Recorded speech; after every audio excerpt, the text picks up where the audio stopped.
आमदार कर्डिले ते तनपुरेचा भाजप प्रवेश, पडद्यामागचे सूत्रधार डॉक्टर सुजय विखे पाटील। एकीकडे कर्डिले विजयी, दुसरीकडे तनपुरे भाजपामध्ये, विखेचा डबल स्ट्राईक। मुंबई प्रतिनिधी। अहिल्यानगर जिल्ह्यातील राष्ट्रवादी काँग्रेस शरद पवार गटाचे प्रमुख नेते, माजी मंत्री आणि जयंत पाटील यांचे भाचे प्राजक्ता तनपुरे यांनी आज भारतीय जनता पक्षात अधिकृत प्रवेश केला। मुख्यमंत्री देवेंद्र फडणवीस यांच्या पुढाकारातून भाजप प्रदेशाध्यक्ष रवींद्र चव्हाण आणि प्रदेश उपाध्यक्ष डॉक्टर सुजय विखे पाटील यांच्या प्रमुख उपस्थितीत हा पक्षप्रवेश सोहळा मुंबई येथील पक्ष कार्यालयात पार पडला। भाजपमध्ये पक्षप्रवेशासोबतच प्राजक्ता तनपुरे यांची विधान परिषद उमेदवारीही जवळपास निश्चित मानली जात असून या घडामोडीमुळे शरद पवार गटाला अहिल्यानगर जिल्ह्यात मोठा राजकीय धक्का बसल्याची चर्चा राजकीय वर्तुळात सुरू आहे।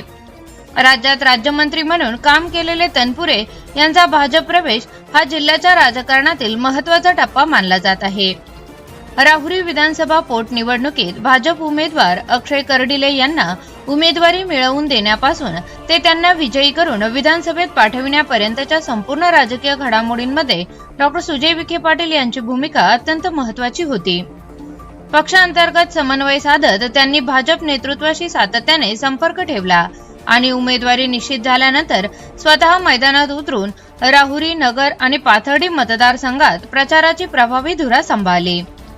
तब्बल 11 पेक्षा जास्त सभा घेत त्यांनी पक्ष संघटना आणि कार्यकर्त्यांना एकत्र बांधत अक्षय कर्डिले यांच्या विजयासाठी निर्णायक वातावरण निर्माण केले। त्यामुळे कर्डिले यांच्या विजयामागील प्रमुख रणनीतिकार म्हणून डॉक्टर सुजय विखे पाटील यांच्याकडे पाहिले गेले होते। मुख्यमंत्री देवेंद्र फडणवीस यांच्या मार्गदर्शनाने भाजप प्रदेश अध्यक्ष रवींद्र चव्हाण आणि पालकमंत्री राधाकृष्ण विखे पाटील यांच्या मध्यस्थीनंतर प्राजक्ता तनपुरे यांनी राहुरी विधानसभा पोटनिवडणूक न लढविण्याचा निर्णय घेतला होता। यावेळी पोटनिवडणूक जाहीर होण्याआधी तब्बल 6 महिन्यापासून डॉक्टर सुजय विखे पाटील प्राजक्ता तनपुरे यांच्या संपर्कात होते।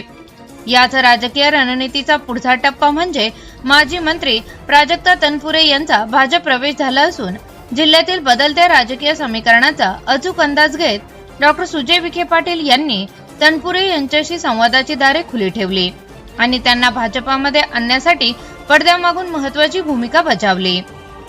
एकीकडे अक्षय कर्डिले यांना आमदार करण्यात यश मिळविताना दुसरीकडे राष्ट्रवादी काँग्रेसमधील प्रभावी चेहरा असलेल्या प्राजक्ता तनपुरे यांना भाजपमध्ये आणण्याची रणनीती त्यांनी यशस्वीपणे राबविली। त्यामुळे अहिल्यानगर जिल्ह्यात भाजपाची ताकद वाढविण्यामागे आणि नव्या राजकीय समीकरणाची जुळवाजुळव करण्यामागे डॉक्टर सुजय विखे पाटील हेच खरे सूत्रधार असल्याची चर्चा जिल्ह्यातील राजकीय वर्तुळात आज रंगली आहे।